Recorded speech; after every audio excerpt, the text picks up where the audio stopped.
Today's Tech Tip Tuesday is based off of an idea that we came across just from our own shop. So the worst thing and the best thing about getting new parts is how shiny they are. That's the best thing.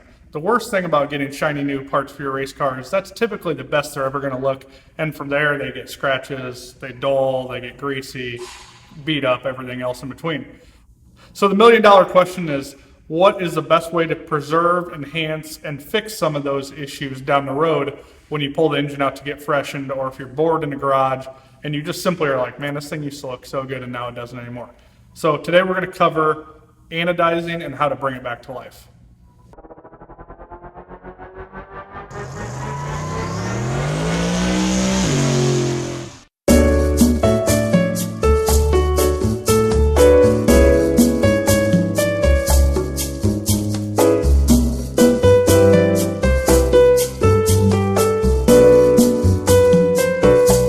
So this set of valve covers is kind of like our mock-up.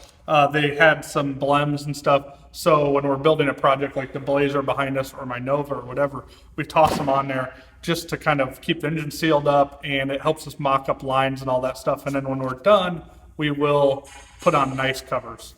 Not everybody has that luxury. So in the midst of you building your project, you might have some that get dirty from fabrication and dust and handprints and all that stuff, and even maybe some tiny little surface scratches, and that can be super frustrating. There is a way to fix that though. Just like the outside of a car, you can bring back to life anodizing by simply polishing.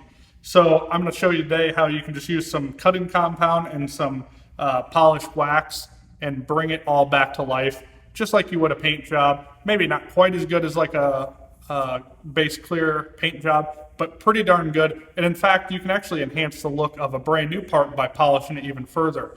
When we get parts anodized, we have one of the best anodizing houses in the country doing them. They come off the machine, they get clean, they get anodized in the same factory that Mercedes-Benz parts are made, Matco toolbox components and stuff are made. So like I said, we source the best, and we want them to look the best, but you can even take it a little bit further. It's just a process that we don't do because we want everything to be consistent, and it looks really nice as is, and it just adds extra labor. And some people don't prefer the super gloss. Some people prefer like a gloss, but not like blind you gloss. So I'm gonna show you, this thing's obviously nasty. It's got scratches, it's greasy, it's dirty, it's beat up, and we're going to see if we can bring it back to life with this process. One caveat or one disclaimer, I am not a polisher, I'm not a body finish guy, I can't even polish a car, but I can do this, and you guys probably have even some ways to enhance this better between products and processes and stuff. My point is just to show you that it can be done and the results. From what I understand, this is a good way to kind of not be able to mess it up too much, which is what I'm always looking for on this type of a project.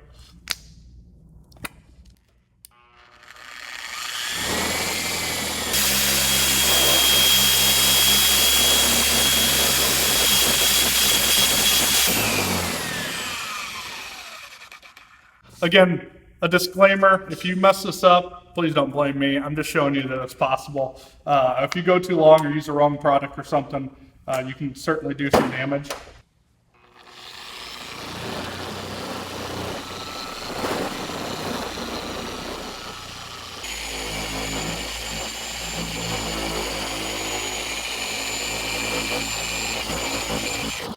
Let's see how it turned out.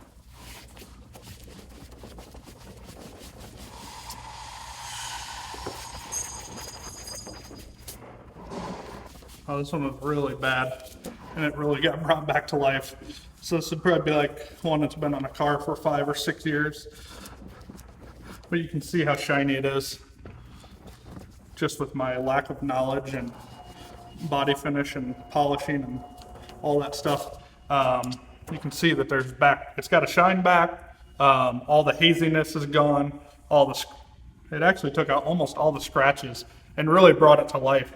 Now, if you imagine if you would take the time to spend a lot of time doing this with the correct polishing and tools and chemicals and formulas and all that stuff, you could really bring this to life. So it's possible. If you've had a nice anodized part on a car for a while and it's starting to look dull, The other thing is, if you don't have these polishers, you can certainly do this by hand. It just takes a lot longer.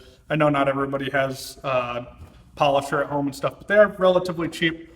Just do your research, get what you think is good, and try it out.